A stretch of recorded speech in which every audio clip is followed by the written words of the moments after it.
నమస్తే ఫ్రెండ్స్, ఎలా ఉన్నారు అందరూ? ఈరోజు నేను చెప్పబోయే విషయానికి చాలా ముఖ్యమైనది. ఇది ఒక సాధారణ జాబ్ అప్డేట్ కాదు. ఇది ఆంధ్రప్రదేశ్ గవర్నమెంట్ విడుదల చేసిన జాబ్ క్యాలెండర్ 2025 నుండి 26 గురించి పూర్తి సమాచారం. ఈ వీడియోను మీరు పూర్తిగా చూస్తే, మీకు ఏ జాబ్కి అప్లై చేయాలి, ఎలా ప్రిపేర్ అవ్వాలి అన్నది పూర్తిగా క్లారిటీ వస్తుంది. ముందుగా ఒక ముఖ్యమైన విషయానికి చెప్పాలి. ఈ వీడియోకి సంబంధించిన అప్లికేషన్ లింక్ని నేను కామెంట్లో పిన్ చేశాను. మీరు వెంటనే ఆ లింక్ ఓపెన్ చేసి సేవ్ చేసుకోండి. ఎందుకంటే తర్వాత వెతకాల్సిన అవసరం ఉండదు. ఇంకో విషయానికి, మీరు ఇంకా మా తెలుగు జాబ్ అలర్ట్స్ ఛానల్కి సబ్స్క్రైబ్ కాలేదంటే వెంటనే సబ్స్క్రైబ్ చేయండి. ఎందుకంటే ఇలాంటి జెన్యూన్ గవర్నమెంట్ జాబ్ అప్డేట్స్ మీకు రెగ్యులర్గా ఇస్తుంటాం. ఇప్పుడు అసలు టాపిక్లోకి వెళ్దాం. ఆంధ్రప్రదేశ్ జాబ్ క్యాలెండర్ అంటే ఏమిటి అంటే, ప్రభుత్వం ఒక సంవత్సరంలో ఎన్ని ఉద్యోగాలు ఇవ్వబోతుంది, ఏ డిపార్ట్మెంట్స్లో నోటిఫికేషన్స్ విడుదల చేస్తుంది అన్నది ముందుగానే ప్రకటిస్తుంది. దీనివల్ల మీకు ఒక క్లియర్ ప్లాన్ వస్తుంది. మీరు ఏ జాబ్ టార్గెట్ చేసుకోవాలి, ఎలా ప్రిపేర్ అవ్వాలి అన్నది ముందే నిర్ణయించుకోవచ్చు. ఈసారి వచ్చిన జాబ్ క్యాలెండర్లో దాదాపు 10,000 కంటే ఎక్కువ ఉద్యోగాలు ఉండే అవకాశం ఉంది.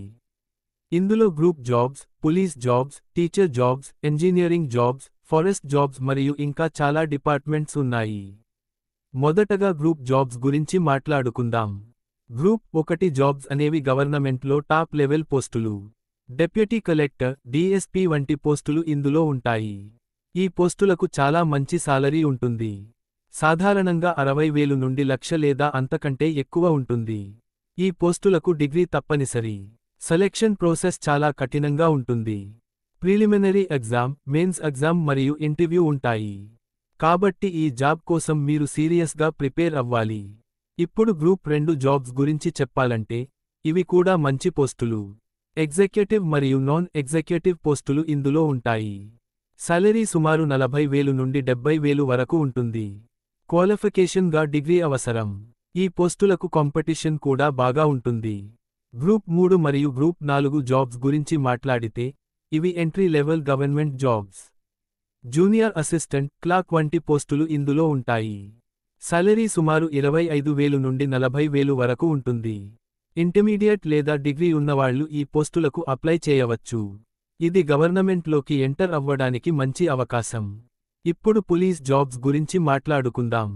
పోలీస్ కానిస్టేబుల్ మరియు సబ్ ఇన్స్పెక్టర్ పోస్టులు ఈ జాబ్ క్యాలెండర్లో ఉన్నాయి. పోలీస్ కానిస్టేబుల్ పోస్టులకు ఇంటర్మీడియట్ క్వాలిఫికేషన్ సరిపోతుంది. సాలరీ సుమారు 30,000 నుండి 40,000 వరకు ఉంటుంది. సబ్ ఇన్స్పెక్టర్ పోస్టులకు డిగ్రీ అవసరం. సాలరీ 50,000 పైగా ఉంటుంది. పోలీస్ జాబ్స్కి ఫిజికల్ టెస్ట్స్ కూడా ఉంటాయి. రన్నింగ్, లాంగ్ జంప్, హైట్ వంటి ఫిజికల్ రిక్వైర్మెంట్స్ ఉండే అవకాశం ఉంది. కాబట్టి మీరు ఇప్పటి నుంచే ఫిట్నెస్ మీద కూడా దృష్టి పెట్టాలి. ఇప్పుడు ఫారెస్ట్ డిపార్ట్మెంట్ జాబ్స్ గురించి మాట్లాడుకుందాం. ఫారెస్ట్ బీట్ ఆఫీసర్ మరియు అసిస్టెంట్ బీట్ ఆఫీసర్ వంటి పోస్టులు ఉన్నాయి. ఈ పోస్టులకు ఇంటర్మీడియట్ లేదా డిగ్రీ క్వాలిఫికేషన్ సరిపోతుంది. సాలరీ సుమారు 25,000 నుండి 40,000 వరకు ఉంటుంది. ఈ జాబ్స్లో అవుట్డోర్ వర్క్ ఎక్కువగా ఉంటుంది. కాబట్టి ఫీల్డ్ వర్క్ చేయడానికి రెడీగా ఉండాలి. ఇప్పుడు ఎడ్యుకేషన్ డిపార్ట్మెంట్ జాబ్స్ గురించి మాట్లాడుకుందాం. టీచర్ జాబ్స్ అంటే డిఎస్సి ద్వారా రిక్రూట్మెంట్ జరుగుతుంది. స్కూల్ అసిస్టెంట్, ఎస్జిటి వంటి పోస్టులు ఉంటాయి. ఈ పోస్టులకు బిఎడ్ లేదా డిఎడ్ అవసరం. సాలరీ సుమారు 30,000 నుండి 60,000 వరకు ఉంటుంది. జూనియర్ లెక్చరర్ మరియు పాలిటెక్నిక్ లెక్చరర్ పోస్టులకు పోస్ట్ గ్రాడ్యుయేషన్ అవసరం. సాలరీ ఇంకా ఎక్కువగా ఉంటుంది. ఇప్పుడు ఇంజనీరింగ్ జాబ్స్ గురించి మాట్లాడుకుందాం. అసిస్టెంట్ ఇంజనీర్ మరియు అసిస్టెంట్ ఎగ్జిక్యూటివ్ ఇంజనీర్ పోస్టులు ఈ క్యాలెండర్లో ఉన్నాయి.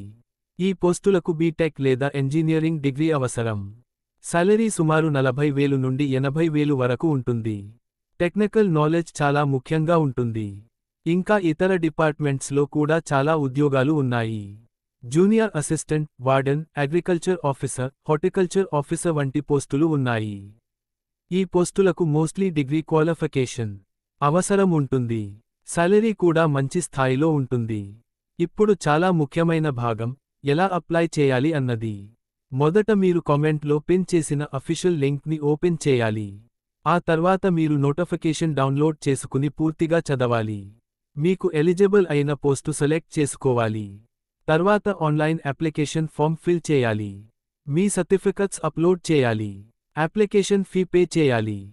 చివరగా ఫామ్ సబ్మిట్ చేసి ప్రింట్ తీసుకోవాలి. మీరు అప్లై చేసే ముందు తప్పకుండా నోటిఫికేషన్ పూర్తిగా చదవాలి. ఏజ్ లిమిట్, క్వాలిఫికేషన్, సిలబస్ అన్నీ చెక్ చేయాలి. చాలా మంది ఇదే తప్పు చేస్తారు. పూర్తిగా చదవకుండా అప్లై చేస్తారు. తర్వాత ప్రాబ్లమ్స్ వస్తాయి. ప్రిపరేషన్ గురించి ఒక ముఖ్యమైన సలహా. మీరు ఒకేసారి అన్ని జాబ్స్కి ప్రిపేర్ అవ్వకండి. ఒక టార్గెట్ సెలెక్ట్ చేసుకుని దానిపై ఫోకస్ చేయండి. డైలీ స్టడీ ప్లాన్ క్రియేట్ చేసుకోండి. ప్రీవియస్ పేపర్స్ ప్రాక్టీస్ చేయండి. ఇది మీకు చాలా హెల్ప్ అవుతుంది. ఇంకో ముఖ్యమైన విషయానికి, కాంపిటీషన్ చాలా ఎక్కువగా ఉంటుంది. కాబట్టి కన్సిస్టెన్సీ చాలా ముఖ్యం. రోజూ కొంచెం కొంచెం చదివినా సరే, రెగ్యులర్గా చదవాలి. ఇప్పుడు చివరగా ఒక చిన్న మెసేజ్. ఈ వీడియో మీకు ఉపయోగపడితే తప్పకుండా లైక్ చేయండి. మీ ఫ్రెండ్స్తో షేర్ చేయండి. ఇంకా ఇలాంటి జాబ్ అప్డేట్స్ కోసం మా ఛానల్ని సబ్స్క్రైబ్ చేయండి. మీకు ఏదైనా డౌట్ ఉంటే కామెంట్లో అడగండి. నేను తప్పకుండా రిప్లై ఇస్తాను. ఇంకా నెక్స్ట్ వీడియోలో కలుద్దాం. అందరూ జాగ్రత్తగా ఉండండి. మీ ప్రిపరేషన్ కంటిన్యూ చేయండి. All the best.